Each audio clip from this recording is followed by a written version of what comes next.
Hello students, welcome to science explainer channel.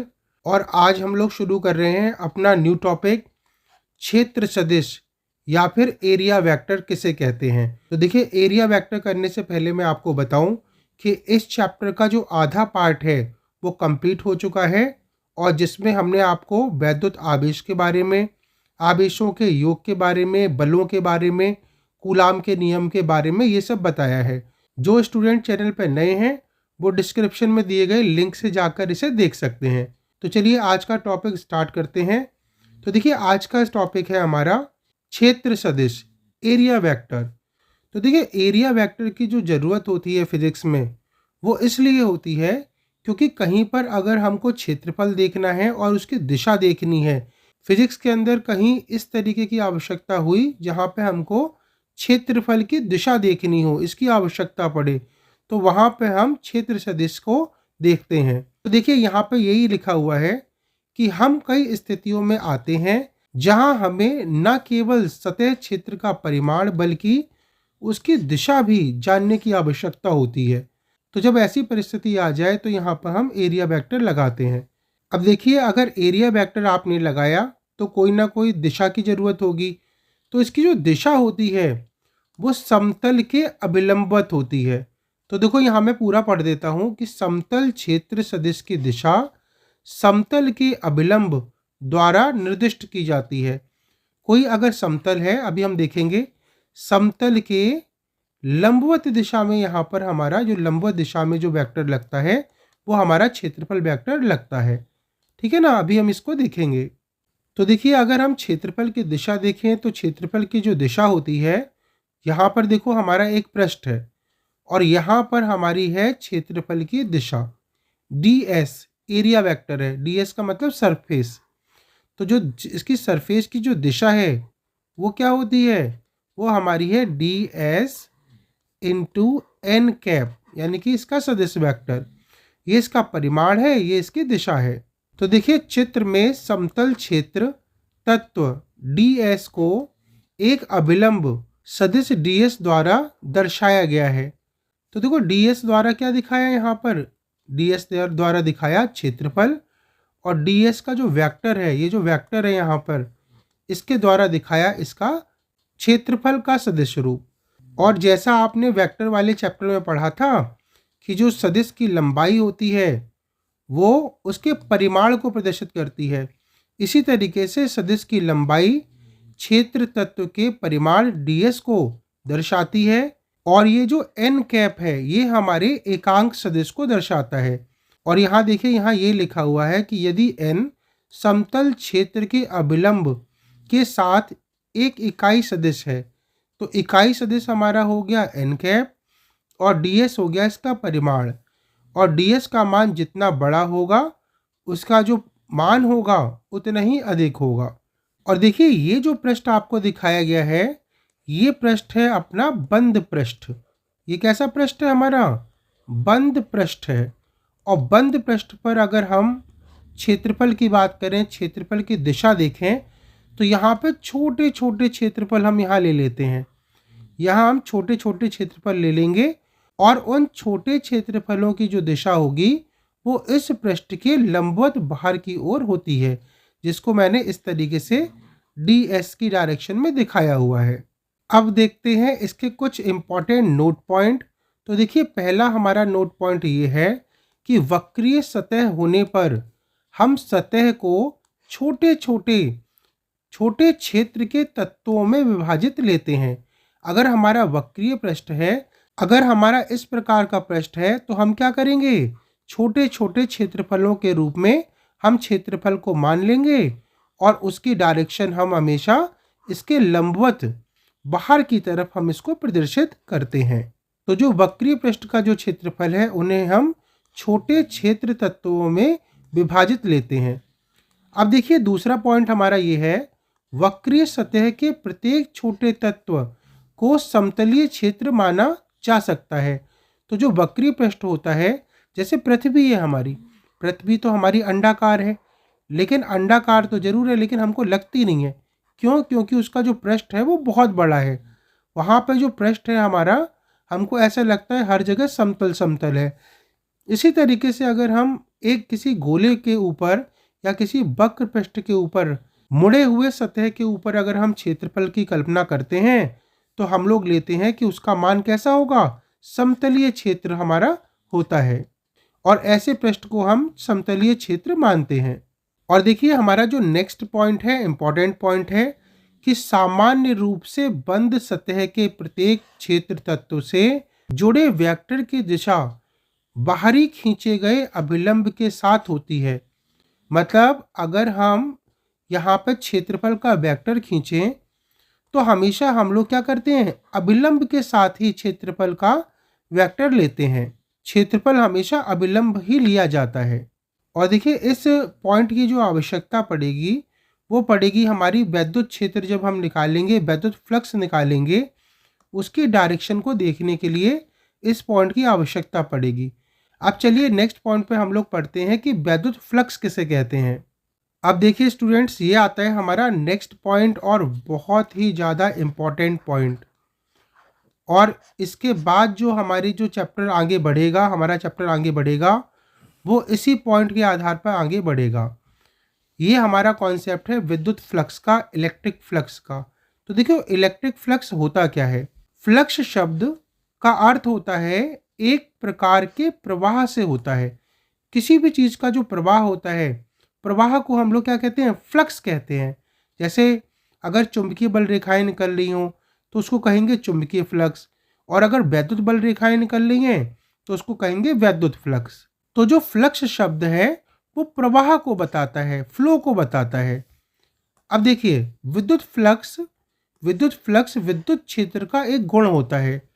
Electric जो flux होता है वो इलेक्ट्रिक फील्ड का एक प्रॉपर्टी है ना। विद्युत फ्लक्स क्या है, विद्युत क्षेत्र का एक गुण है। और देखिए यहाँ लिख रखी है इसकी परिभाषा, अक्सर पूछी जाती है विद्युत फ्लक्स की परिभाषा। तो देखो विद्युत फ्लक्स क्या होता है कि किसी विद्युत क्षेत्र के अंदर स्थित किसी दिए गए क्षेत्र से गुजरने वाला विद्युत फ्लक्स उस क्षेत्र से अभिलंबवत गुजरने वाली कुल विद्युत बल रेखाओं की माप है।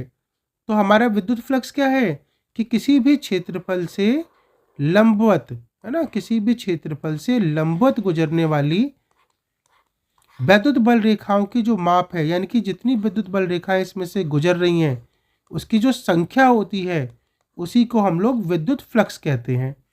और जो विद्युत फ्लक्स को, इलेक्ट्रिक फ्लक्स को हम लोग प्रदर्शित करते हैं फाई से, और यहाँ लगा देते हैं ई। ये हमारा फाई ई इसका सिंबल होता है, संकेत होता है। तो देखिए एक बार फिर से देखते हैं कि विद्युत फ्लक्स किसे कहते हैं। तो विद्युत फ्लक्स होता है प्रवाह, और किस चीज़ का प्रवाह, इलेक्ट्रिक फील्ड लाइंस का, विद्युत बल रेखाओं का प्रवाह।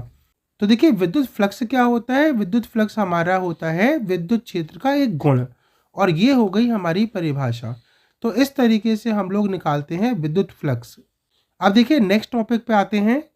तो देखो बच्चों, इस वाले चित्र में हमको दे रखा है कि ये हमारा एक पृष्ठ है, और पृष्ठ में से जो विद्युत बल रेखाएं हैं वो इस तरीके से बाहर की ओर, पृष्ठ के बाहर की ओर निकल रही हैं। इधर से आके, लेफ्ट से आके राइट की तरफ, इधर की तरफ विद्युत बल रेखाएं हमारी कैसे निकल रही हैं, और निकल रही हैं पृष्ठ के लंबवत डायरेक्शन से। कैसे निकल रही हैं, लंबवत दिशा से। और देखो क्षेत्रफल का जो वेक्टर है वो क्षेत्रफल का वेक्टर भी हमारा कैसा है, क्षेत्रफल वेक्टर हमेशा लंबवत होता है। तो ये हो गया हमारा ds, और वैद्युत क्षेत्र भी इसी डायरेक्शन में है, वैद्युत क्षेत्र भी इसी डायरेक्शन में, एरिया वेक्टर भी इसी डायरेक्शन में, है ना, क्षेत्रफल सदिश भी इसी डायरेक्शन में। तो जब दोनों एक ही डायरेक्शन में है तो इनके बीच का जो कोण है थीटा है, वो थीटा का मान कितना है, 0 डिग्री है। थीटा का मान 0 है। तो E और A के बीच में मान है हमारा 0। और देखिए सामान्य क्षेत्र से होकर विद्युत फ्लक्स का जो यहाँ पर जो डायरेक्शन है, चित्र है, वो दिखाया हुआ है। और विद्युत फ्लक्स का जो सूत्र होता है वो होता है delta phi E equal to E vector, है ना। यहाँ पे इसका मैंने सदिश रूप लिया, तो E vector into delta S, यानी कि क्षेत्रफल सदिश। तो डेल्टा फाई हमारा हो गया E vector into delta S, ये हमारा हो गया इसका सदिश रूप। अभी हम देखेंगे इसका अदिश रूप भी होता है, जिसमें हम लोग इसकी डायरेक्शन वगैरह लेंगे, थीटा लेंगे, एंगल वगैरह लेंगे। तो ये हमारा हो गया इसका सदिश रूप। और देखो यहाँ पर हम डी एस की जगह पर डेल्टा एस की जगह पर ए भी कर सकते हैं। तो delta phi E equal to जो हो जाता है वो हो जाता है हमारा E vector into D A. किसी किसी बुक में यहाँ पे एरिया को ए से लिया हुआ है, तो ए से भी आप इस तरीके से लिख सकते हैं।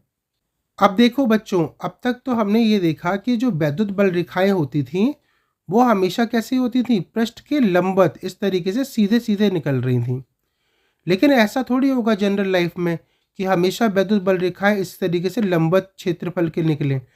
तो यहाँ पर जो है हमारा जो पृष्ठ दिखाया गया है, इसमें जो वैद्युत बल रेखाएं हैं वो इस तरीके से बाहर की तरफ निकल रही हैं, है ना, किसी कोण पर निकल रही हैं, तिरछी निकल रही हैं। अब तिरछी निकल रही हो तो क्या होगा, तो देखिए अगर हम इसका फ्लक्स निकालेंगे तो कैसे निकालेंगे, तो देखो क्षेत्रफल वेक्टर तो इस तरीके से होगा। क्षेत्रफल वेक्टर हमारा कैसा होगा, इस तरीके से लंबवत बाहर की तरफ, ये 90 डिग्री का एंगल हो गया। अब देखो एस के बीच में और ये जो वैद्युत बल रेखा निकल रही है ई, इसके बीच में यहाँ पे कुछ ना कुछ कोण बनेगा। तो हमने यहाँ लिया थीटा कोण है। तो देखो ये इस तरीके से है, तो यहाँ पे वैद्युत बल रेखा इस तरीके से इस डायरेक्शन में जा रही है और इसका जो क्षेत्रफल वेक्टर है वो इस तरफ है ना। क्षेत्रफल वेक्टर हमारा क्या है, डी एस, इस डायरेक्शन में। यहाँ पे हमने दिखाया इसका एन कैप यानी कि इसका एकांक सदिश। अब देखो अगर हम फ्लक्स निकालें तो फ्लक्स कैसे निकालते हैं, तो जो ई का वैद्युत क्षेत्र की तीव्रता की जो वेक्टर है, इसका जो थीटा का ई का जो घटक किया थीटा की तरफ, ई का घटक थीटा की तरफ, एंगल की तरफ।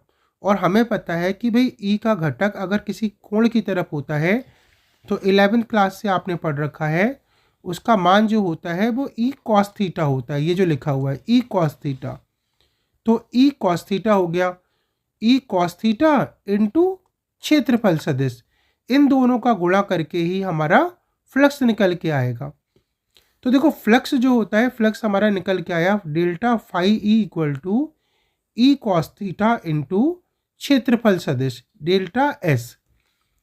और देखो इसको मैंने इंक्लूड करके एक लाइन में लिखा, तो delta phi E equal to E delta S cos theta.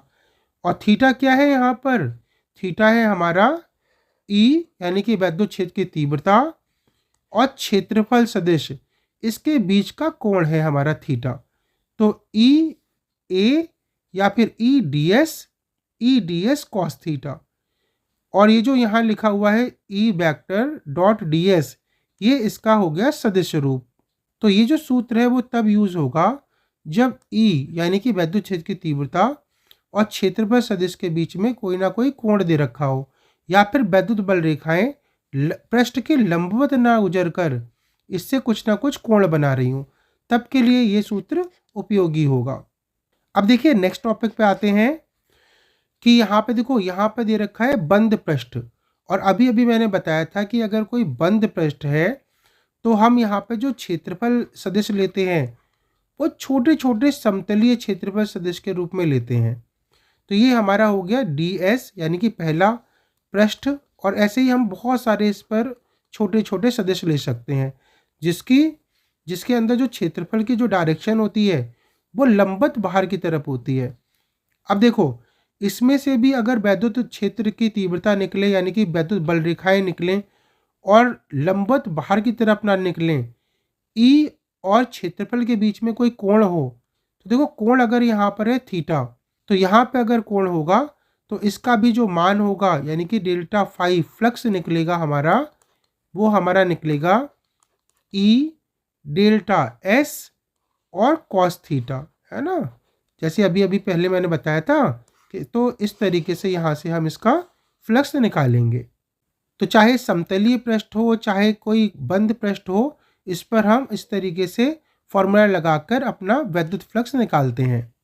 Next देखो, नेक्स्ट बच्चों हमारा आता है कि भाई वैद्युत फ्लक्स का मात्रक क्या होता है, इसकी यूनिट क्या होती है, यूनिट ऑफ इलेक्ट्रिक फ्लक्स क्या होता है, वैद्युत फ्लक्स का मात्रक क्या होता है। तो देखो अभी अभी हमने देखा कि भाई फ्लक्स का जो सूत्र होता है इलेक्ट्रिक फ्लक्स का, वैद्युत फ्लक्स का, फाई इक्वल टू क्या होता है, फाई इक्वल टू होता है E vector into delta S, क्षेत्रफल, है ना। अब देखो जो वैद्युत क्षेत्र की जो तीव्रता होती है इसका जो सूत्र है वो हमने आपको पहले ही बताया है इसी वाले चैप्टर में कि ई का जो सूत्र होता है वो होता है न्यूटन बटे कूलाम, और क्षेत्रफल का क्या हो गया, क्षेत्रफल का हो गया मीटर स्क्वायर। तो अगर मैं इसको कूलाम को ऊपर ले जाऊं तो ये हो जाएगा मेरा न्यूटन कूलाम इनवर्स और हो गया मीटर स्क्वायर। तो देखो हमारा यहाँ पर यही हमारा मात्रक लिखा हुआ है, newton metre square coulomb inverse, है ना, कूलाम की पावर -1। तो हमारा वैद्युत फ्लक्स का ये हमारा एसआई मात्रक में इसका हो गया सूत्र। और देखिए नेक्स्ट चैप्टर में हम लोग एक और मात्रक पढ़ेंगे वैद्युत क्षेत्र की तीव्रता का, वो होता है वोल्ट अपॉन मीटर। तो अगर हम उस तरीके से निकालें तो ई का मात्रक हो गया हमारा वोल्ट बटे मीटर, वोल्ट बटे मीटर, ये ई का मात्रक हो गया, और क्षेत्रफल का हो गया मीटर स्क्वायर। तो देखो 1 मीटर से मीटर कट हो गया, तो ये हो गया हमारा वोल्ट इनटू मीटर। तो वैद्युत फ्लक्स का जो मात्रक एक और है वो हमारा हो गया वोल्ट इनटू मीटर। तो हमारे पास वैद्युत फ्लक्स के दो मात्रक निकल के आए, न्यूटन मीटर स्क्वायर कूलाम की पावर -1, और दूसरा मात्रक हो गया वोल्ट इनटू मीटर। तो बच्चों जो लोग अपने नोट्स बनाना चाहते हैं इसमें से आप प्रॉपर तरीके से कॉपी पेन लेकर अपने नोट्स बना सकते हैं। तो चलिए नेक्स्ट पॉइंट पे आते हैं। अब देखिए नेक्स्ट हमारा है हमारा वैद्युत फ्लक्स का बिमी सूत्र। बिमी सूत्र किस प्रकार निकलता है, तो देखिए अभी हमने देखा कि भाई डेल्टा फाई फ्लक्स का जो फॉर्मूला होता है ई वेक्टर और डॉट डेल्टा एस, ये होता है हमारा। और देखिए वैद्युत जो फ्लक्स होता है वो हमारी कैसी राशि है, एक हमारी अदिश राशि है। वैद्युत फ्लक्स हमारी होती है एक अदिश राशि है, क्योंकि देखो किसी भी क्षेत्रफल के लंबवत गुजरने वाली वैद्युत बल रेखाओं की जो संख्या है उसी को तो फ्लक्स कहते हैं। और जो वैद्युत बल रेखाओं की संख्या है, किसी की भी संख्या हो तो संख्या हमेशा अदिश राशि होती है। तो हमारी ये अदिश राशि है यानी कि स्केलर क्वांटिटी है। अब देखिए यहाँ से देखो ई का मैं बिमी सूत्र निकालूं तो ई इक्वल टू होता है, आपको पता है, एफ अपॉन क्यू, और क्षेत्रफल को क्षेत्रफल लगाते हैं, डेल्टा एस लगाते हैं। अब देखो सभी के बिमी सूत्र रखते हैं। बल का बिमी सूत्र हो गया मेरा mL_T-2, ये बिमी सूत्र है, और Q का बिमी सूत्र हो गया AT, और क्षेत्रफल का हो गया L2, इस तरीके से। अब देखिए यहाँ से अगर हम मल्टीप्लाई करके वैल्यू निकालें तो m तो देखो अंश में केवल एक ही हुआ m, और l कितने हो गए, यहाँ 2 l हैं, यहाँ 1 l है, यानी कि l की पावर हो गई यहाँ 3, और t की पावर यहाँ पे 1 है, ऊपर ले जाओगे तो -1 हो जाएगा, और -2 पहले से ही है। तो t की पावर हो गई यहाँ पे -3, और a की पावर ऊपर ले जाओ तो a का मान हो जाएगा यहाँ पे -1। तो इस तरीके से हमारा देखो mL3T-3 A-1, ये हमारा वैद्युत फ्लक्स का बिमी सूत्र निकल के आता है। तो स्टूडेंट्स ये हुई आज की क्लास जिसमें हमने देखा कि क्षेत्रफल के सदिश रूप के बारे में, क्षेत्रफल का सदिश रूप किस प्रकार से होता है, और हमने एक इम्पॉर्टेंट टॉपिक पढ़ा वैद्युत फ्लक्स, और वैद्युत फ्लक्स के हमने निकाले सूत्र, सदिश देखा, अदिश देखा, इसका बिमी सूत्र देखा, और हमने देखा इसके मात्रक। और जो स्टूडेंट चैनल पर नए हैं चैनल को सब्सक्राइब कर लीजिए, हमसे जुड़ जाइए, और बेल आइकन को प्रेस कर दीजिए जिससे आपको आने वाले वीडियो के नोटिफिकेशन मिल सकें। तो चलिए आज का वीडियो यहीं पे ख़त्म करते हैं, मिलते हैं नेक्स्ट वीडियो में। Thank you.